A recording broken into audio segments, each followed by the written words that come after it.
Bienvenue YouTube. Si tu es ici, bravo. Je sais pas comment t'es tombé là, mais tant mieux. On réac à une émission, un mystère qui date des 90 dans ces eaux-là, où on parlait de supernaturel, surnaturel du coup, en français.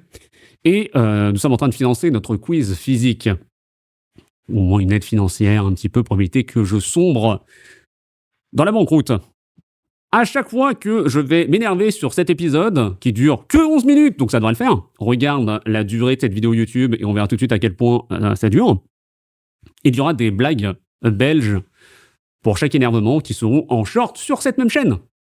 Incroyable. N'hésite pas à follow, bien sûr, pitié, ou à venir sur Twitch, ou ce que tu veux, quoi. On s'amuse. On est parti. C'est en 1957, en Norvège, que 4 hommes... File ton fric sur Patreon.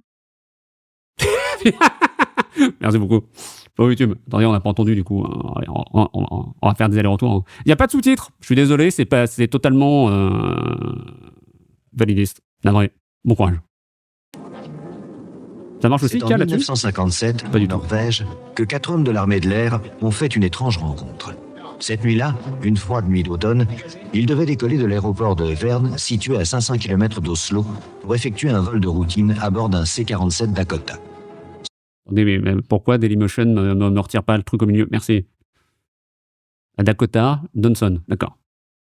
C'est Stargate LG1, peut-être. Peut-être. Mais... Alors, je dois m'énerver contre Mystère. Pas contre lui, Dailymotion, ok? Pourquoi ça commence comme un épisode de l'homme qui veut être revenir? Je sais pas. Ce voyage restera à jamais gravé dans leur mémoire.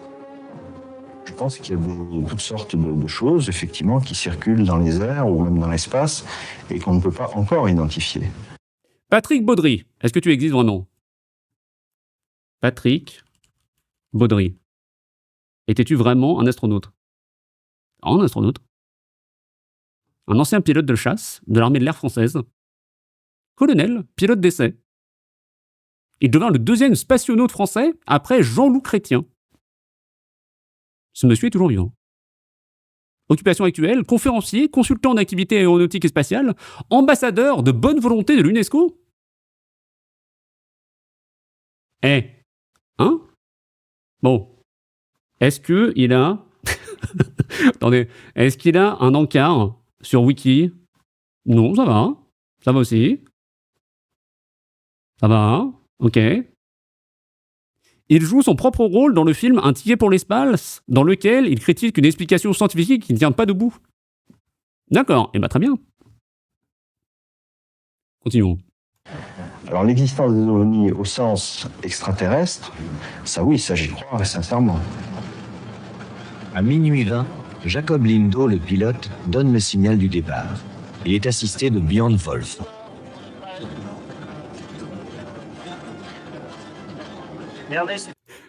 Est-ce que vous avez la musique, on n'a pas les droits de la musique des Indiana Jones ou de l'agence Touriste? Ça va, vous l'avez aussi ou pas? On a... Tour de Dakota Victor 5, maintenant alignement et Victor 5 autorisé, vent calme. Les conditions climatiques sont bonnes, et les 4 hommes sont loin de se douter à cet instant de ce qui va leur arriver. L'avion doit monter à 9000 pieds pour adopter sa vitesse de croisière. Le vol ne présente aucune difficulté particulière. C'était un vol tout à fait normal. Olaf Vola. On vérifie à chaque fois qui c'est, hein, excusez-moi, hein, mais tranquille. Hein. On a le temps de toute façon. Olaf Vola, norvégien. J'ai son adresse en Norvège. On va peut-être pas aller jusque-là. Ok, il n'a pas de page wiki. On va peut-être pas doxer cette personne. On va peut-être éviter. On va peut-être éviter de doxer. Voilà quoi. Oslo. Nous allions du nord de la Norvège jusqu'à Oslo. Nous devions atterrir sur tous les petits aéroports. Nous étions un peu en retard. Il était plus de minuit quand nous avons quitté l'aéroport de Verne.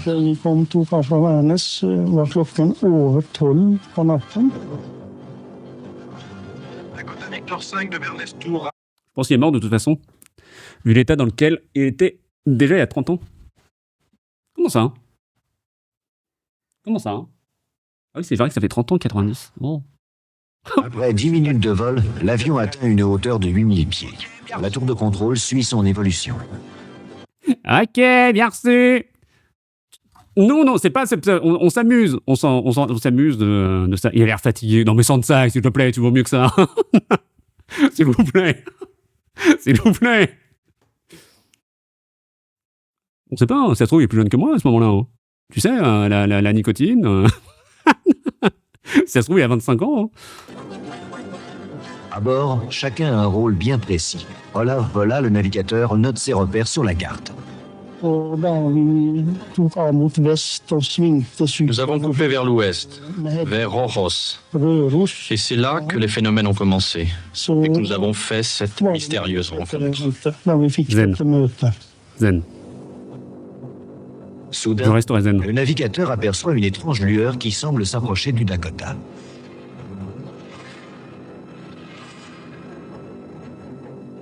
Commandant, il y a une lumière qui me suit à 8 heures. Olaf le signale au pilote, mais celui-ci ne voit rien et ordonne au navigateur de rester vigilant. En pilote chevronné, il a l'habitude des illusions d'optique provoquées par les étoiles et les météorites. Point lumineux à 8 heures, même altitude. Il le rattrape. Le pilote ne distingue toujours rien. Tu n'as pas vu la lune Vénus? Négatif. La lune est à 5 heures plus haute.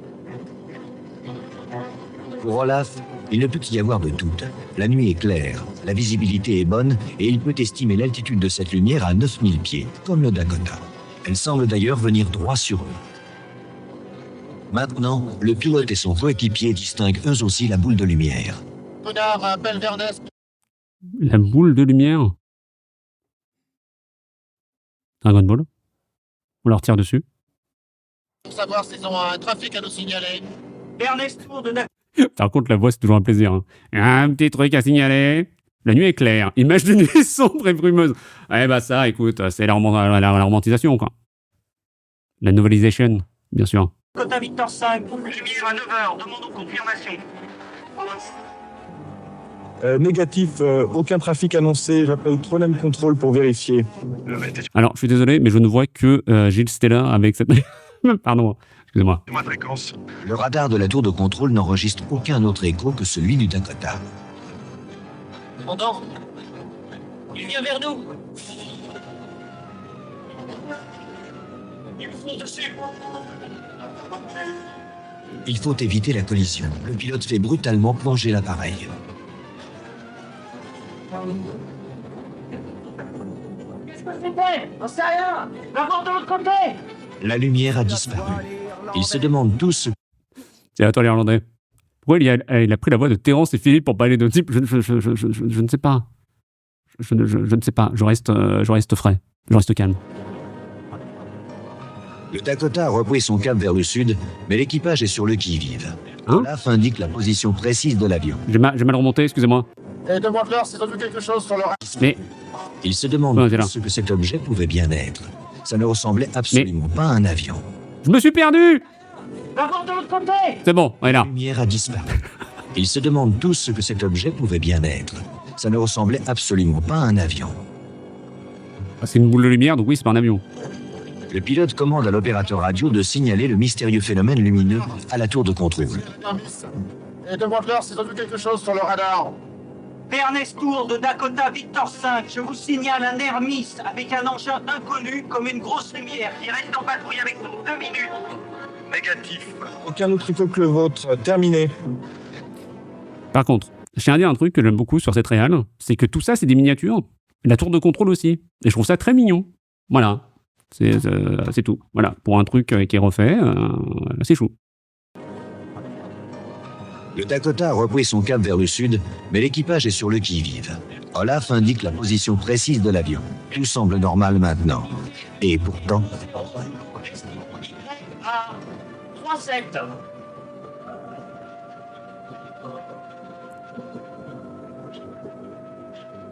Commandant, regardez, c'est incroyable. Jean, connard, regardez. Incroyable. On dirait ma version des sons Isaac. Oh, parce que quand tu dis des trucs cool sur l'épisode, ça annule une blague belge. Non. Pourquoi je sais pas. C'est un miracle. Je sais pas. Ils vont avoir Godhead. J'en sais rien. Pourquoi pas. On peut faire ça en tant que pilote d'avion, se barrer de son siège.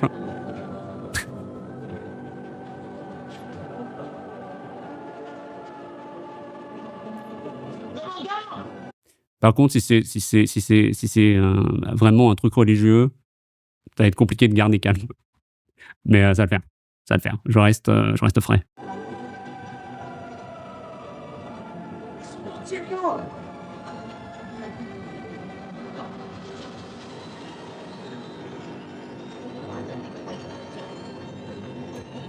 Que se passe-t-il? Les 4 hommes n'ont jamais rien vu de semblable. Quel est cet engin qui semble les poursuivre? Quel est son but? Serait-il en train de les observer? Si ça avait été de jour, j'aurais pu faire appel à un phénomène. Jean Gressley, qui es-tu? Jean... Pas de page wiki. Pas de page wiki, mais... Hein? Dans les livres, il y a les documents interdits? C'est pas les documentaires interdits, là, d'ailleurs? Comment ça s'appelait, ce faux truc? Vous étiez trop bien. C'était archi cool. C'était de la... C'était du mytho avant l'heure. Mais c'est sympa. Faudrait qu'on les regarde dans tes gars aussi, d'ailleurs. Si j'arrive à la retrouver. Bref. Pareil, pas de page wiki. Hein. Coup dur. Oh, c'est un commandant de bord. Phénomène naturel. Il y a un phénomène naturel. Il semblerait que l'avion surtout un avion de ligne rapide, je ne sais pas un Dakota, mais un avion de ligne comme un Boeing 747, crée une espèce de lentille par compression de l'air autour de lui, le déplacement de l'air, et des fois, on a effectivement l'impression d'être suivi, très exactement suivi, par une petite tache lumineuse. Mais ça se passe de jour, toujours à l'opposé du Soleil. En ce qui concerne ce DC-3 de nuit, je ne vois pas d'explication immédiate. Il a froid même des virales. Il nous tuait. Ça se prononce grêlé. Ah oui, les S sont rarement là. Important pour recherche Google.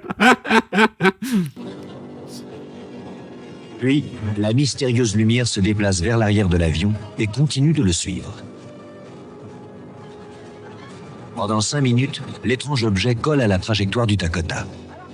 C'est on va bien le savoir. Connard, rappelle Vernès. Cette fois-ci, devrait l'avoir au radar. Ernest Tour de Dakota Victor 5, on n'avait toujours rien au radar? Négatif. Pour moi, vous êtes seul. Terminé. Il est trop près de nous. Nos écoutes doivent se confondre. Le pilote décide alors d'essayer de semer l'objet. Il effectue un piqué. La descente est brutale et dangereuse.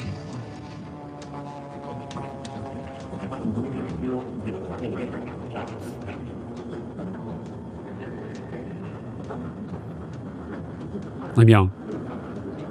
Que de rebondissements dans cet épisode.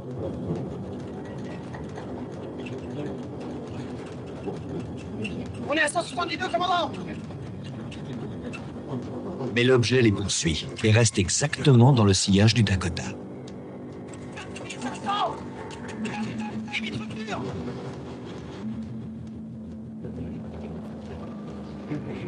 J'allais me dire, mais ils ont survécu. Oui, ils sont en interview. Je suis roi des fous.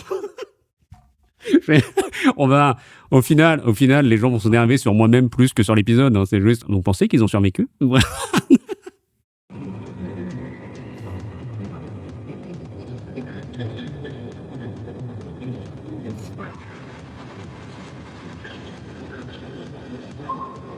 Il est toujours là. Les hommes n'en reviennent pas. Ils sont partagés entre la peur et l'admiration. S'il y a un pilote dans cet engin, il est très fort. Bien que celui-là, on va le ramener à la maison. Je sais pas s'il y a un pilote à l'intérieur, mais en tout cas, ces voleurs va être serré. On avait l'impression qu'il volait en formation avec nous. C'était très excitant, vraiment fantastique.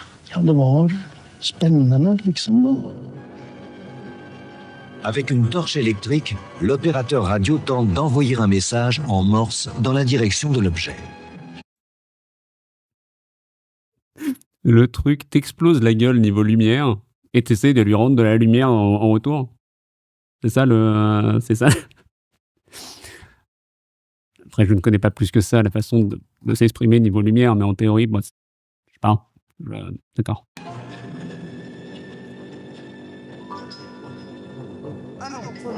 En tous les cas, il a pas l'air de connaître le morse. Et maintenant, on dirait qu'il ralentit. Oui, il ralentit. On va voir ce qui se passe. L'objet semble se détacher du Dakota. Arrêterait-il sa poursuite? Serait-il en train de réagir au message que Gunnar vient de lui envoyer? Il s'appelle Gunnar. Pardon. Sacré Gunnar. Hein. Pardon.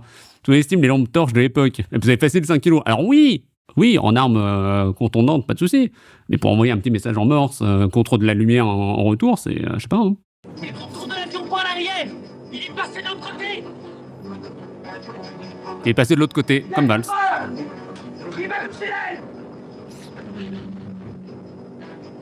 De justesse, le pilote a viré pour éviter l'objet. Gunnar, on est semble. Oui, bien sûr. Ah, c'est juste sur la prononciation, c'est tout. Excuse-moi.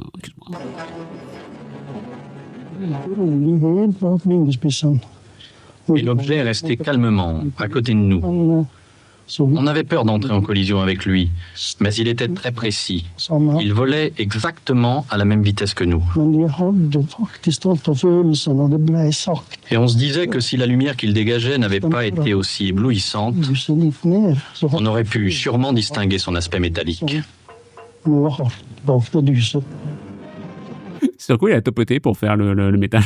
Sur sa chaise? Ou c'est vraiment le réal et l'éditeur qui se sont dit hey, il vient de parler de métal, et se sont rajouté un petit tung. Hein? Et l'engin commence alors un étrange manège. Il passe alternativement de la droite à la gauche de l'appareil, comme s'il voulait observer ce qui se passe à l'intérieur du Dakota. Ce genre de balle avec du factuel, du blanc de je comprends. Les pilotes professionnels voient des choses inexplicables dans le ciel. Bonjour.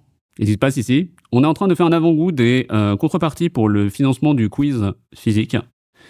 Donc là, nous sommes en train de regarder un épisode de Mystère et je n'ai pas le droit de rager, sinon je vous raconte une blague belge. Et nous suivrons des aviateurs, 4, qui ont croisé une lumière. Voilà. Ils sont poursuivis par une lumière qui est peut-être un ovni ou Jésus. Personne ne le sait. Il reste 2 minutes. Des groupements de lumière qui ne correspondent à aucun avion connu et à aucun feu de position connu, oui. La réponse est oui, cela arrive. Ça n'arrive pas très souvent, mais cela arrive. Quelqu'un de rationnel et posé. Bravo. Jésus est un ovni. C'est quoi le nouveau terme d'ailleurs pour les ovnis? C'est des... Alors c'est pas des UFO, on s'en fout. Il y en a un autre. Il y a un autre terme qui est utilisé maintenant. Oh. J'ai pu. Moi je retrouve. On cherchera plus tard. Pendant presque un quart d'heure, l'engin a volé en formation avec le Dakota. L'équipage est rassuré. Les 4 hommes ont compris qu'on ne leur voulait pas de mal. Flying Saucer. Non, je retrouverai. L'intérêt, c'est ce qui passionne les gens, c'est de savoir si ailleurs, il y a des gens, entre guillemets, qui sont capables de réfléchir, de s'organiser, de communiquer, qui vivent différemment, qui sont autrement. C'est ça qui est passionnant. Exactement, c'est passionnant. Nous, on sait, ici sur Twitch, qu'ici, il y a de la vie et un peu d'intelligence. Est-ce que, sur YouTube, vous pouvez prouver aussi que vous existez, vous avez de l'intelligence? C'est musique d'E.T., c'est très très proche, oui. C'est beaucoup... oui, c'est totalement ça. C'est très très proche. Je pense qu'ils n'ont pas forcément les droits, mais oui.